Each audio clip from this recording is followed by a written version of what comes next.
Hello everyone and welcome to this week's video from the Veg Grower Podcast.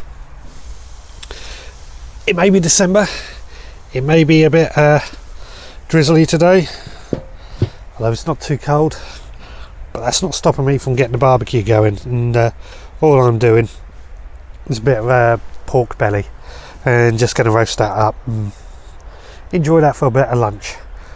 But for now I've got some work to do here, and with the nights drawing in, I think the chickens have needed a bit of attention. Now, I'm sure most of you out there are finding that when getting home from work it's dark, which is it's horrible. But for me, my biggest concern with it being dark has been the chickens. Because it's dark when I get home, I'm unable to really let them out like I like to, so they can basically explore the vegetable patch and what have you. It needs to go around the other way. So what I did with this cage was basically I made it modular, if you like, so I can add extensions on as I go and as needed, and when not needed take it off.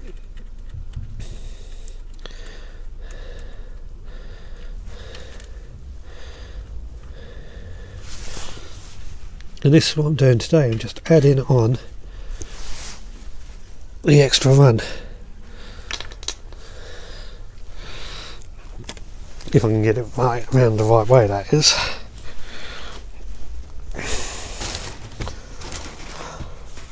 Ooh.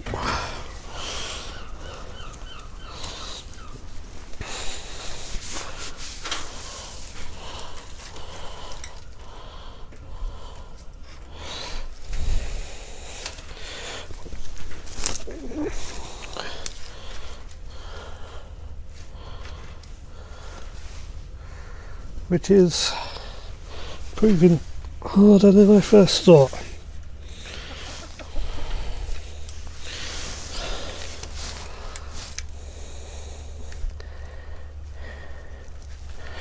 Right, so I'm just trying to loose the bolt on here, which is why I'm a bit quiet. There we go. Let's go that.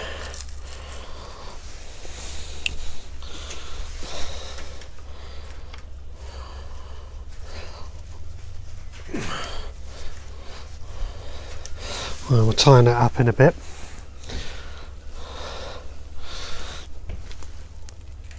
And out of the way bit.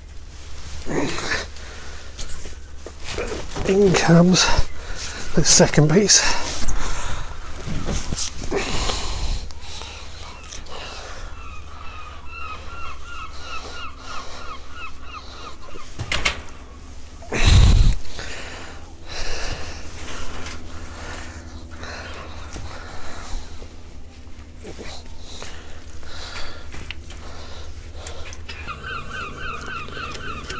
There we go. That's those two pieces into place. Then the end piece, which actually, when it's not in place, it sits blocking a bit from their main cage. So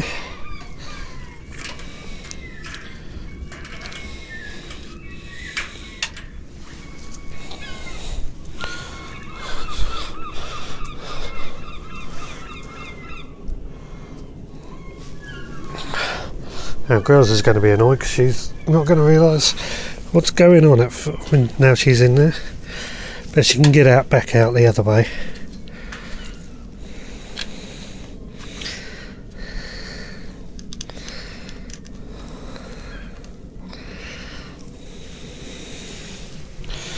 Grab a screwdriver.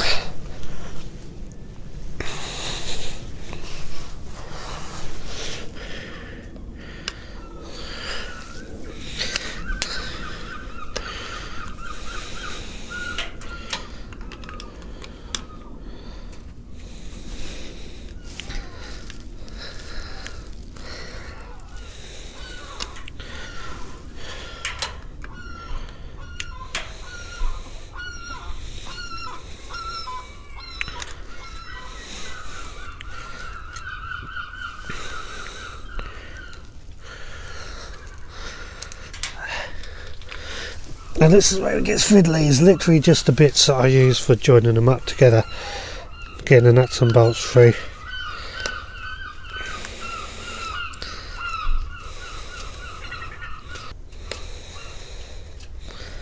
There we go.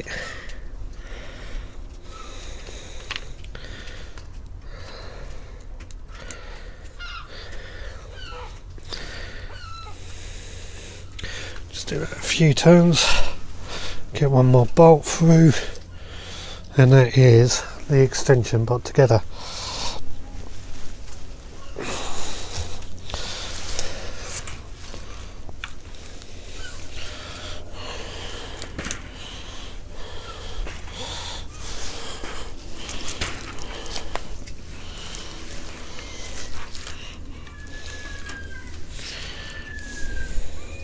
I want to say as easy as that.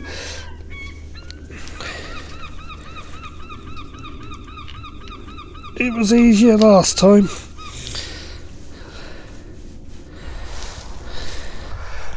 Well, these dark evenings have had some advantages. It's meant I've been able to get away from the garden and explore a few things, and something I've done the other night, which is actually garden related. I went to a meeting in Brighton with the members from Team Pollinate and a few volunteers. Team Pollinate is basically a few people in Sussex University who are researching into how much food is grown in allotments and cities and urban agriculture, as they think they called it, and how much we kind of owe to the pollinators for creating our food. So I've seen them a few things across a few forums asking for help with their research. So I participated in their online questionnaire, contacted them, and found out a bit more. And Monday I went down, and it was basically the results of the first set of research. And what they've been basically doing is researching in allotments in Brighton what was flowering at certain times of year, what pollinators people were seeing, and what have you, which was really interesting results and stuff. And I guess the thing I kind of talking about this is that although they're doing the allotment research and the pollinators research in Brighton, they do have this online questionnaire that I would urge everyone, if you're interested in this sort of thing, to take part in. There's a chance you can win £50 worth of gardening vouchers, which is always going to be good. So really, that's what I wanted to say. But the research they've done and the results they had was really fascinating. I haven't got my notes to go through what I was taking away, but there was quite a bit of discussion and various things that had gone on. After they talked about their research, we were split into 3 groups, and we all talked about our various pest control techniques and things like that. Something I said on the table when it came to pest control was how the chickens have been really good at keeping pests down. In Brighton, on the allotments, they're not allowed to keep chickens on the allotments. So this gave, because of what I said about the chickens, this gave the people there who have allotments to kind of go and appeal to Brighton Council to allow allotments on the land, allow chickens on the allotments, which to me I think is a great idea. After all, chickens are quite natural, and if anybody knows anything about Brighton, it's run by the Green Party, so it's a very environmentally friendly outset. It's a interesting way. It's very Brightonian is the best way to describe it. But it's made me think, what roles do you watchers out there have as well, everyone watching. What walls do you have on your allotments that you'd like to see removed? Leave it in the comments below, I'll be interested to know that. And please do take part in Team Pollinate. I'll leave a link to their website down below. Now something I can see is ready is these Jerusalem artichokes. The stalks have all dried back and gone that really hard, crispy. So I'm going to harvest them and see how we've got on. I'm not going to harvest them all. I just want to harvest a small lot because I like to leave them in the ground until I really need them.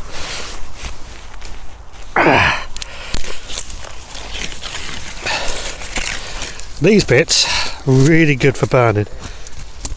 So if you've got a fireplace or wood burning stove, or even just a bonfire. So just dropped the microphone, I'm sorry there, we'll call that back on. Yeah, even just a bonfire, they're worth saving for that.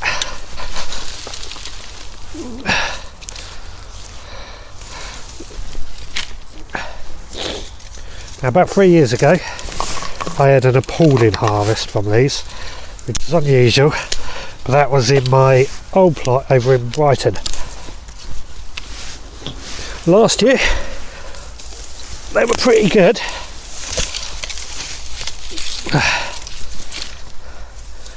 but this year I'm expecting better, purely because all the foliage has grown so much better. I could be wrong. Let's dig it down and see what we got coming out.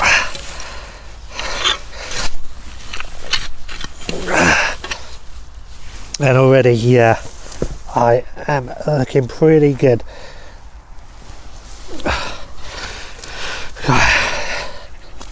Got loads just down here. Ah, yeah. In fact, I'm not going to need much more than that. I can stay in there for today. Oh, fantastic.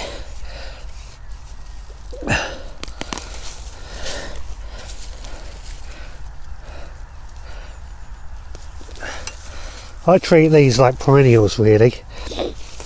This bed, there will be more growing back next year. Just from kind of volunteers, I guess.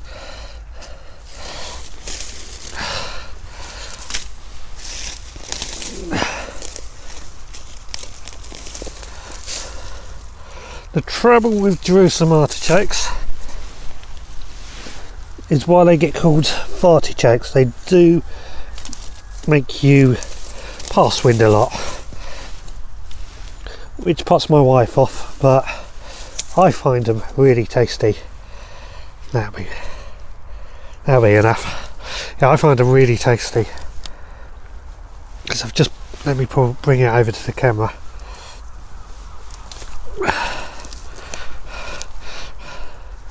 So let's just swing the camera around so I can see. There you go. That's what I've just pulled out. A few seconds work.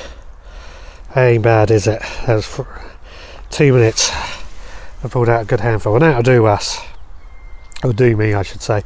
I'll roast these up. I'm going to dehydrate some as well because I've heard that's meant to be quite good. So, and as I need more, I'll harvest more from the rest of the bed. They make a great soup. Really thoroughly enjoy them in the soup, and a gratin, which is really nice. And they're quite reliable, pretty robust. And they're pretty easy to grow, so that's a good lot that I like to grow. Right, well, I am just about done for today. My pork is looking lovely and ready, so I'm not doing anything special with it. I'm just going to cut it into little pieces and eat it. Let's cut a bit off. Ah, looks good. Lovely. But I don't know. Anyway, so that's it for this week. Been a productive day. productive weekend actually. Feel like I got quite a bit done. The chickens are happy. Harvested the some of the jeruselum artichokes, which isn't bad for December. Things are certainly progressing nicely and things are changing, so all good. So with that, I'm going to sign off. So thank you very much for listening, or not listening, this isn't a podcast, it's a video. Thank you very much for watching is what I mean to say. If you want to find out more about me, check out my website at veggrowpodcast.co.uk. There you'll find my blog, including my weekly audio podcasts that I do, totally different from the videos. But with that, I will see you all again on the next one.